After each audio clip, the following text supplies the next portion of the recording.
ठीक है जी, ये प्रीपेड फ़िल्म रेंटल भी हमारा आ गया इसके अंदर। प्रीपेड फ़िल्म रेंटल असल में इसके अंदर इसलिए आया है क्योंकि हमने ये काम सर्विस लेने से पहले ही अदा कर दिया है, ठीक है? अगर हम वो सर्विस ना लेना चाहें, तो वो हम फ़ौरन उसका रिफ़ंड करवा सकते हैं, तो ये ईज़िली ट्रांसफ़रेबल टू कैश है ये।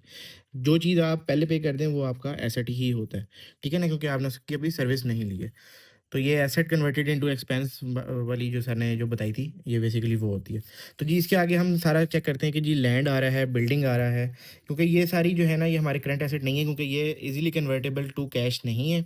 तो इसलिए ये सारे हम चेक कर लेंगे, इसमें से कोई भी हमारा करंट एसेट नहीं है सिवाय अकाउंट्स रिसीवेबल के। तो इसके अंदर हम अगली एंट्री लिखेंगे जी अकाउंट्स रिसीवेबल की। ठीक है जी, ये मैंने इसका लिख दिया। अच्छा, अब अगला जो प्रोसीजर है वो ये है कि इसके आगे जो है ना आपने लाइन लगानी है और इन सबको टोटल कर देना है। मैंने टोटल किया इसका 38,250 आया है, तो मैं ये लिख देता हूँ। ठीक है जी, यहाँ पे हमारे करंट एसेट खत्म हो गए हैं। अब इसके बाद हमारे आएँगे जी नॉन करंट एसेट। अब अगला जो है ना लैंड और बिल्डिंग के बाद हमारा आता है जी एक्यूमुलेटेड डेप्रिसिएशन। तो बेसिकली देखें जी, ये हमारा बिल्डिंग के ऊपर लग रहा है, तो हमने इसकी डेप्रिसिएशन जो है वो कैलकुलेट करनी होगी। जिसमें से हमारा जो बिल्डिंग का था वो 1,68,000 था, तो उसकी डेप्रिसिएशन कितनी है जी 14,700। तो हमने ये इसको इसमें से माइनस करना है।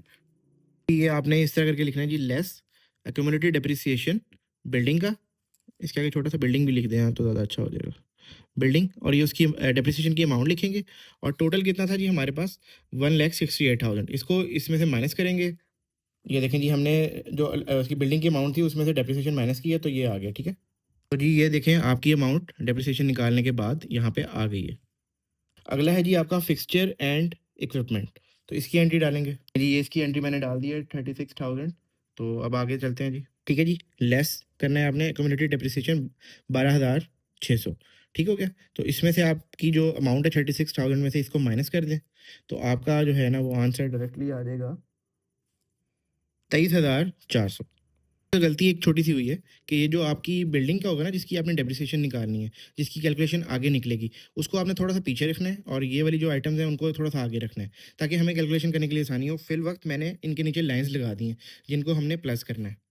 नहीं जी, हमने इसको प्लस कर लिया, इसको प्लस किया, इसको प्लस किया, तो हमारे पास आ गया जी आंसर 296,700।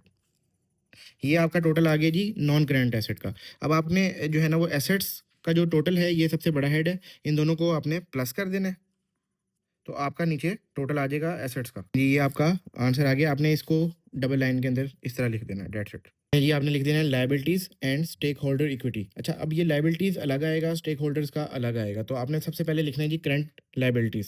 करंट लायबिलिटीज के बाद हमने चेक करना है जी नहीं जी कि कौन सी हमारे पास लायबल चीज़ें हैं जो हमने किसी को पे करनी है, जिसके हम ओव करते हैं दूसरे की। तो ये जितनी भी पेएबल वाली जो चीज़ें होती हैं ना, ये सारी हमारी इसी के अंदर ही आती हैं, लायबिलिटीज़ के अंदर। तो जी ये देखें जी मैंने ये सारी एंट्रीज़ यहाँ पे डाल के इसका ये टोटल निकाल लिया है। इसके बाद आएगा जी स्टॉक होल्डर्स इक्विटी, ठीक है? सबसे पहले कैपिटल आएगा इसमें।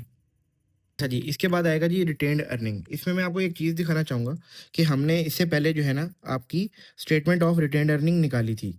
ये जब आपका इनकम वाला बनेगा ना, तो जो इनकम आपकी टोटल आएगी, उसके बाद आपका जो बेसिकली रिटेन्ड जो है ना अर्निंग वो होती है कि मैंने आपको जिस तरह बताया था कि जो आपका पुराना प्रॉफ़िट होता है, वो आपने सँभाल के रखा होता है और डिविडेंड नहीं पे किया होता, या डिविडेंड निकालने के बाद जो आपका प्रॉफ़िट पिछले महीनों से आ रहा हो, वो आपने इसमें निकालना होता है। जिस तरह ये था ना जी नेट इनकम इतनी आई है आपके पास ये इसके अंदर से, और आपने उसमें से डिविडेंड जो आपने मतलब स्टॉक होल्डर्स का देना है वो दे के, तो आपके पास जो क्लोजिंग बैलेंस आया था, आपने ये वो निकालना है 97,910। तो ये इसकी एंट्री यहाँ से आएगी। ठीक है जी? ये मैंने इसका लिख दिया, इन दोनों को टोटल करेंगे, तो आपके पास आ जाएगा 137,910।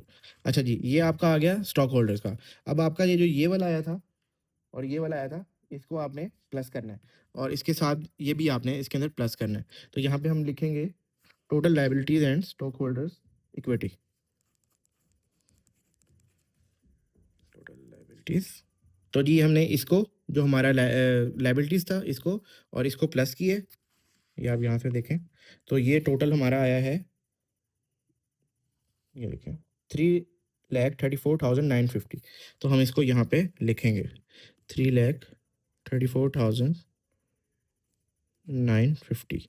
तो जी ये आपका इन दोनों का टोटल आ गया। तो जी बैलेंस शीट आपके पास बनी कि टोटल एसेट्स का आपके पास ये आ गया है और total liabilities and stakeholder आपके पास ये बैलेंस आ गया। यही हमारा था बैलेंस शीट। तो इसमें आपको कोई भी इशू हो तो आप मुझसे पूछ सकते हैं, कमेंट के अंदर पूछ लें या मुझसे डायरेक्टली आप मैसेज करके पूछ लें, तो मैं आपको समझा दूँगा। और बाकी रही बात एडजस्टेड ट्रायल बैलेंस की, तो अभी टाइम शॉर्ट है लेकिन मैं उसकी वीडियो ज़रूर डाल दूँगा एग्ज़ाम से पहले, तो आपको वो भी समझ आ जाएगी। तो सब्सक्राइब कर लें ताकि आपको नोटिफ़िकेशन मिले।